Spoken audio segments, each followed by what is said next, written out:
9 साल बाद इजराइल के दौरे पर पहुंचे पीएम मोदी का ऐसा धमाकेदार स्वागत हुआ कि जिसकी चर्चा दुनिया भर में हो रही है। स्वागत की इन दमदार तस्वीरों को देखकर भारत के दुश्मनों की नींद उड़ी हुई है, क्योंकि जैसे ही पीएम मोदी का विमान इजराइल की धरती पर लैंड हुआ तो खुद पीएम नेतन्याहू और उनकी पत्नी उन्हें लेने के लिए एयरपोर्ट पर पहुंचे। दोनों नेता एक दूसरे से पुराने दोस्त की तरह गले मिले और फिर पीएम मोदी को गार्ड ऑफ ऑनर दिया गया। जहां इजराइल में पीएम मोदी के भव्य स्वागत की खूब चर्चा हो रही है, तो वहीं पूरी दुनिया की निगाह इस बात पर टिकी हुई है कि भारत और इजराइल के बीच कौन सी बड़ी डिफेंस डील होने वाली है।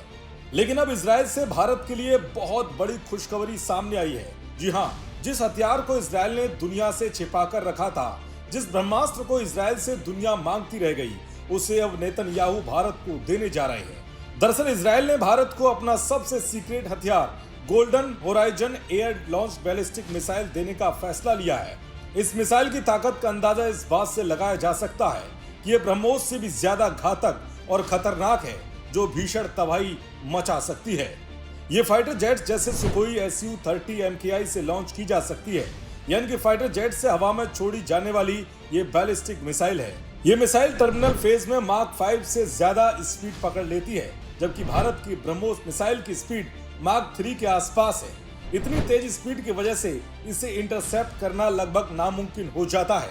ये गहरे बंकरों, मजबूत किले और यहाँ तक कि न्यूक्लियर फैसिलिटीज को भी भेज सकती है।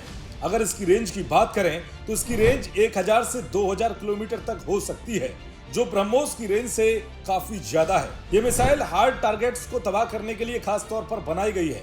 जब ब्रह्मोस जैसे क्रूज मिसाइल मुश्किल से पहुंच पाती है, ये लगभग 8.3 मीटर लंबी है और 3100 किलोग्राम भारी है।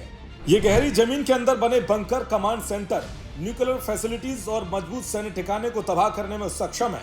सबसे खास बात तो ये कि भारत में इसके आते ही पायलट को दुश्मन क्षेत्रों में घुसने की जरूरत नहीं होगी। भारत के अपने एयर स्पेस या बॉर्डर के पास से ही पायलट मिसाइल छोड़ देगा। मिसाइल आसमान में ऊंची उड़ान भरेगी, फिर तेजी से नीचे गिरकर टारगेट को भेज देगी। पाकिस्तान का कोई भी एयर डिफेंस या फाइटर इस मिसाइल को रोक नहीं पाएगा।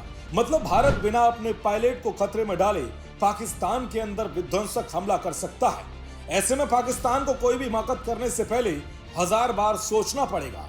दुनिया भर के देश इस मिसाइल को मांगते रह गए, लेकिन इजराइल ने भारत को ही देने का फैसला किया, जो दोनों देशों के बीच बढ़ती मजबूत डिफेंस पार्टनरशिप का नतीजा है।